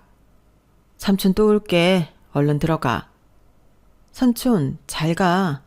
삼촌도 건강 잘 챙겨. 전화할게. 저는 삼촌과 헤어지고 돌아오는 길 엄마 생각을 많이 했어요. 만약에 엄마가 살아있다면 엄마는 지금 저보고 어떤 말을 해줬을까? 뭐 그런 생각을 했는데 엄마 생각을 해서 그런지 그날은 하루 종일 엄마가 보고 싶었어요. 그러고 보니 저에겐 삼촌이 엄마 대신이고 또 아빠 대신이었는데 그래서 더 삼촌을 걱정시키고 싶지 않았던 거죠. 그리고 삼촌을 만난 뒤 남자친구 역시 삼촌이 너무 좋은 사람이라며 하루 종일 저희 삼촌 얘기만 했는데요. 비밀이라고 하면서 삼촌이 제 얘기를 하면서 살짝 눈물을 보였다고 하더군요. 자기한테는 조카 이상 딸 같은 애라고요. 그 말을 듣는데 왜 그렇게 눈물이 쏟아지는지 저는 남자친구 앞에서 아이처럼 펑펑 울어버리고 말았어요. 누군가 앞에서 그렇게 울어본 적이 없었는데 제가 남자친구한테 참 여러 가지 모습을 보이고 있더라고요. 그리고 다행히도 남자친구는 그런 제 마음을 아주 소중하게 배려해줬는데 그렇게 예쁘게 연애를 하다 보니 어느덧 대학 4학년이 되었어요. 둘 다 취업이라는 큰 산을 넘기 위해 무진장 노력했는데 저는 제가 원하는 H모 대기업 입사에 성공했고 남자친구는 애를 좀 먹긴 했는데 졸업 후 봄이 지나고 나서야 유명 IT 회사에 입사하게 되었어요. 제가 3달은 먼저 사회인이 되었는데 남자친구가 입사가 확정이 되지 않아 마음껏 기뻐할 수가 없었죠. 그리고 그 3달 동안 저는 남자친구와 함께 마음을 졸이며 합격 소식만을 기다렸는데 남자친구가 합격했다고 했을 때는 제가 입사한 것보다 더 많이 기뻤던 것 같아요.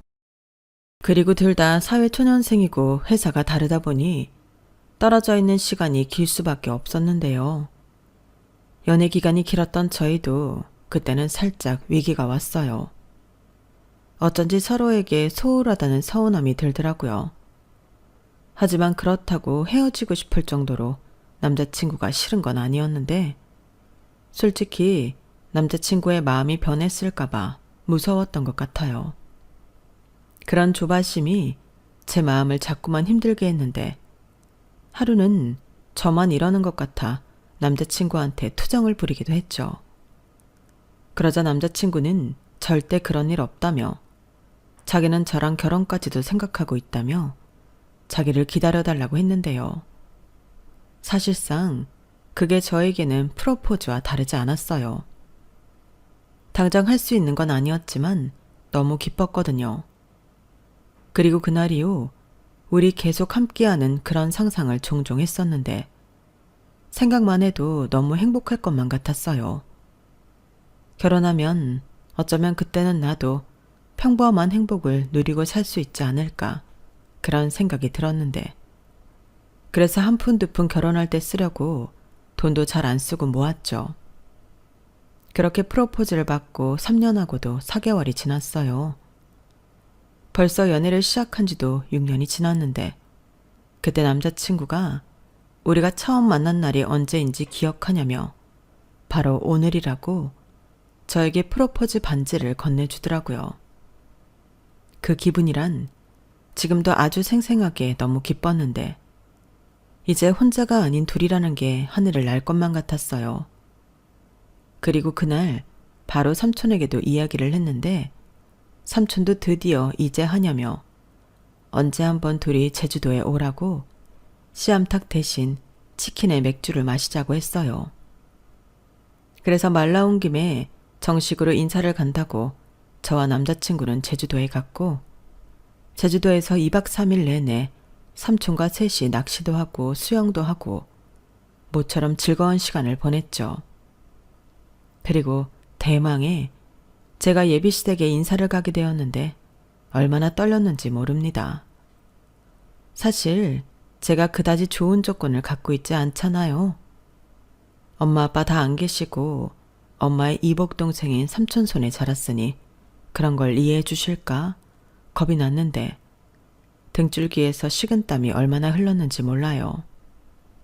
물론 남자친구는 아무 걱정할 필요 없다며 자기가 이미 불편한 이야기 나오지 않도록 사전에 다 얘기했다고 했는데 제 마음은 그럼에도 불구하고 요동치고 있었죠. 하지만 예비 시부모님을 보는 순간 그랬던 제 마음은 한순간 평화를 되찾았는데요. 예비 시어머니는 저를 보자 너무 반갑다며 저를 품에 꼭 안아주셨어요. 그리고 예비 시아버님도 인상이 참 좋았는데 특히 당신의 아내를 살뜰하게 챙기는 그런 모습이 좋아 보이더라고요. 그리고 그런 아버지를 보고 자랐기에 남자친구도 이토록 다정했던 거구나. 새삼 가정교육의 힘을 느낄 수 있었는데 걱정했던 시누이도 좋은 사람이었어요. 다만 선머슴 같은 모습이 있어 처음엔 당황했는데 표현이 좀 과격할 뿐 마음은 누구보다 정이 많은 사람이더라고요. 그런 부분은 저랑 참 잘 맞았는데 그래서 저희 둘은 금방 친하게 지내게 되었어요. 자기는 자기 동생보다 제가 더 좋다며 자기 여동생 하라고 했는데 이 집에는 제가 그토록 바라는 온기와 사랑이 있더라고요. 그래서 사실 더 남자친구와 하루빨리 결혼하고 싶었죠. 그리고 그 후 상견례를 시작으로 결혼 준비가 본격적으로 시작되었는데 친정 부모님이 없는 저를 위해 양가 혼주자리는 전부 없애자고 시부모님이 먼저 말씀하셨죠. 그러면서 삼촌이 저에게는 아버지 같은 존재이니 삼촌 손을 잡고 신부 입장을 하는 게 어떻겠냐고 조심스럽게 이야기를 해주시는데 그 마음이 너무나도 감사해서 저는 또 눈물이 나오고 말았어요. 결혼을 앞둔 뒤로는 삼촌 생각을 하면 그렇게 눈물이 나더라고요. 그러자 시부모님이 살짝 놀라셨는데 그때 시아버님이 분위기를 바꿔보시려고 자기도 아들 손을 잡고 식장에 들어가겠다고 농담을 하시더군요. 그렇게 다시 분위기는 화기애애하게 달라졌고 저는 시부모님의 따뜻한 배려와 사랑으로 결혼 준비를 이어갈 수 있었는데 그러다 결혼식이 코앞에 닥쳐 삼촌이 서울로 올라왔어요. 이미 신혼집도 마련하고 신혼 살림도 전부 채워 넣었는데 삼촌은 제가 결혼하는데 아무것도 해준 게 없다며 돈 5천만 원이 든 봉투를 저한테 내밀었어요. 이게 뭐야? 삼촌이 무슨 돈이 있어서 이렇게 큰 돈을 줘? 됐어. 나 이미 결혼 준비 다 했어.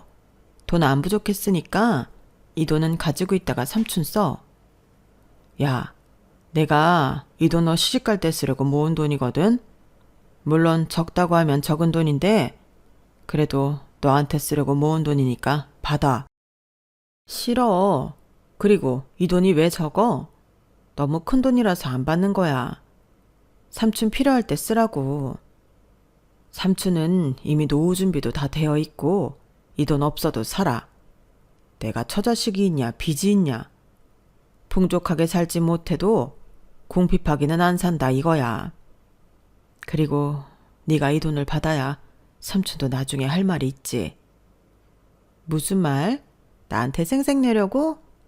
그럼 나는 아주 죽을 때까지 생색내고 살 거야.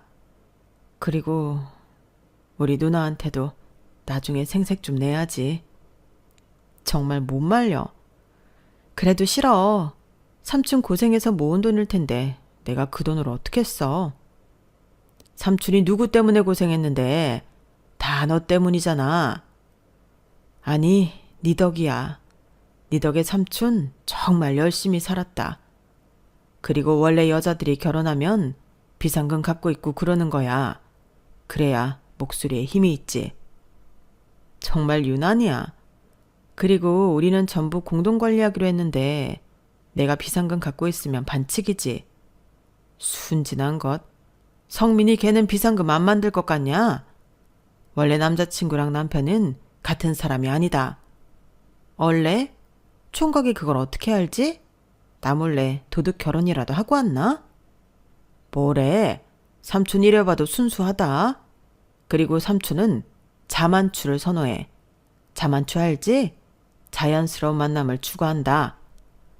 진짜 촌스러워. 삼촌 나이에 무슨 자만추. 차라리 이 돈으로 결혼정보회사 그런 데 가입할까? 야, 삼촌 아직 그 정도는 아니거든. 남자가 존심이 있지. 너나 잘 살아. 삼촌이 그렇게 말 안 해도 잘 살 거거든. 우리 사이 되게 좋은 거 몰라?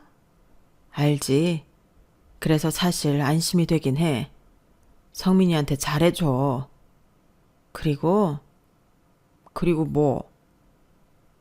행복해라.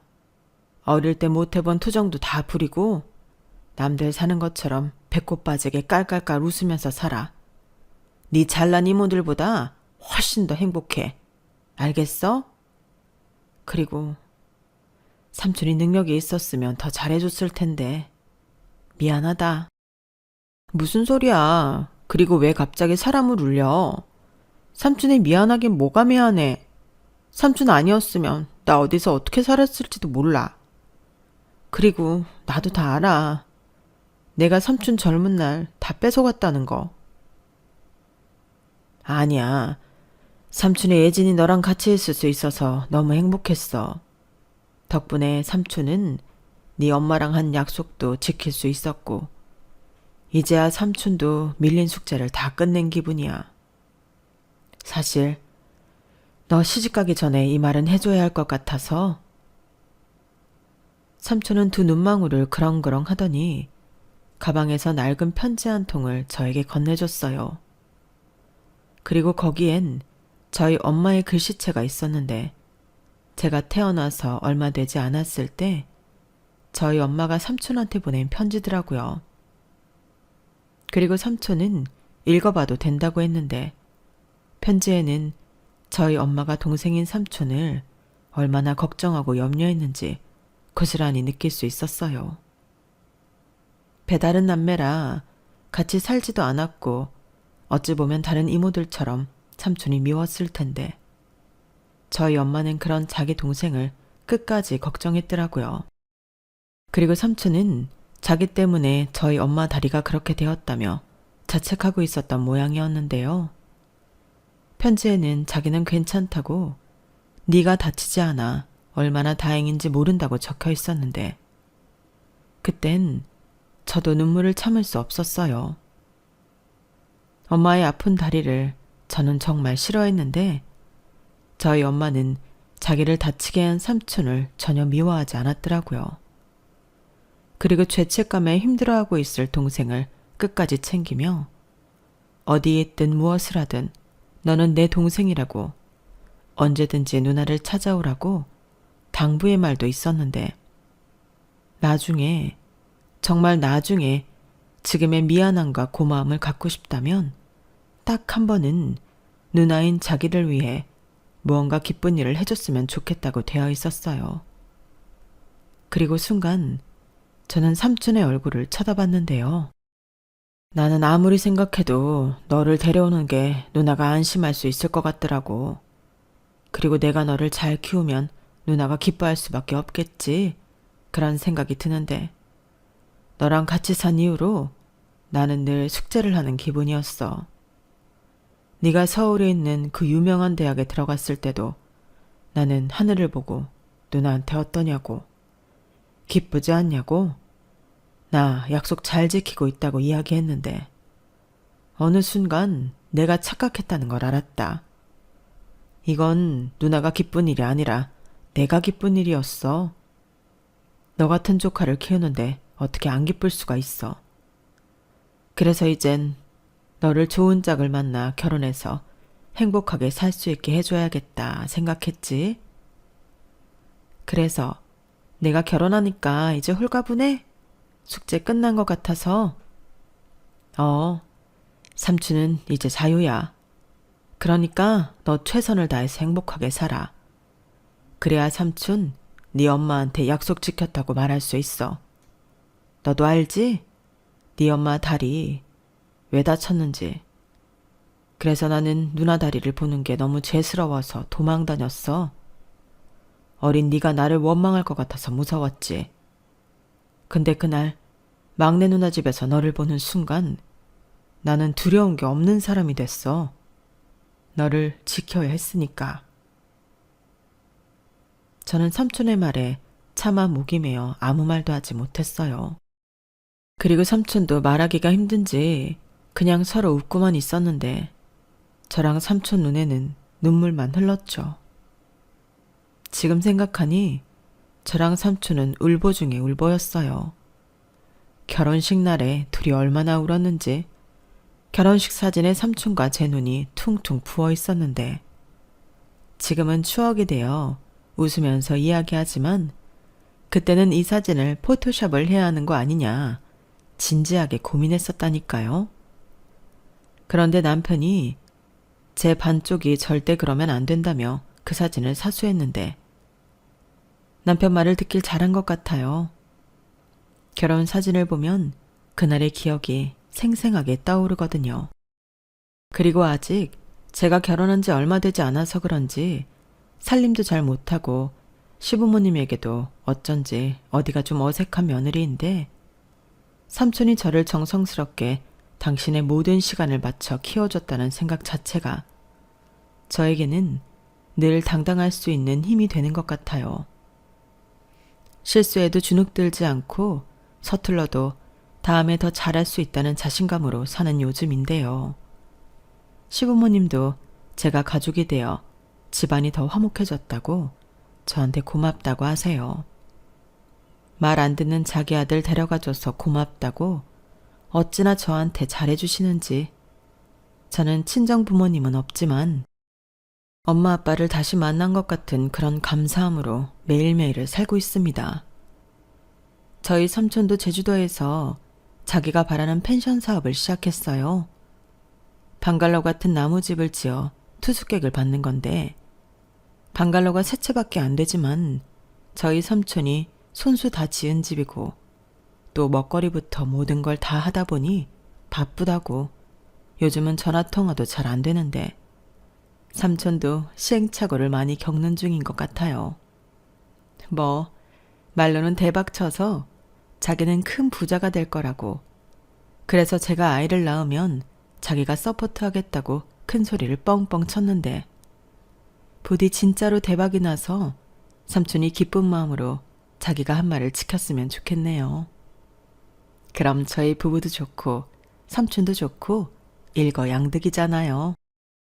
그리고 정말 바라올 건데 저희 삼촌에게도 평생을 함께 할 수 있는 그런 짝꿍이 어서 빨리 나타났으면 좋겠어요. 우리 삼촌 같은 진국인 남자도 잘 없는데 그런 삼촌의 가치를 딱 알아봐주는 지혜롭고 현명한 외숙모가 나타나길 소망하는 바입니다. 저는 이제 삼촌이 많이 행복했으면 좋겠어요. 그래서 저도 삼촌도 입이 찢어라 웃으면서 살았으면 좋겠는데 요즘은 부쩍 이런 생각을 하곤 합니다. 엄마가 자기 대신 삼촌을 저에게 보내준 것이 아닐까 하고요. 그래서 그 편지를 삼촌한테 쓰지 않았나. 새삼 엄마의 편지가 너무나도 감사한 오늘인데요. 저 역시도 그런 감사한 마음을 잊지 않고 삼촌에게 효도하는 그런 조카딸이 되겠습니다. 저의 지나온 시간은 다사다난하고 치열했지만 남은 긴 인생은 건강하고 행복한 일만 가득했으면 좋겠어요. 이상 저의 살아온 인생 이야기였고요. 지금까지 들어주신 모든 분께 감사의 마음을 전하고 싶습니다. 제 부족한 글 읽어주시고 들어주셔서 감사해요. 늘 건강 잘 챙기시고 매일매일이 반짝반짝 빛나는 행복한 날 되시길 진심으로 바라겠습니다. 다시 한번 감사합니다. 안녕히 계세요. 여러분, 사연 댓글에 응원과 현명한 조언 부탁드려요. 좋아요와 구독은 저에게 큰 힘이 됩니다. 오늘도 좋은 일 가득하세요.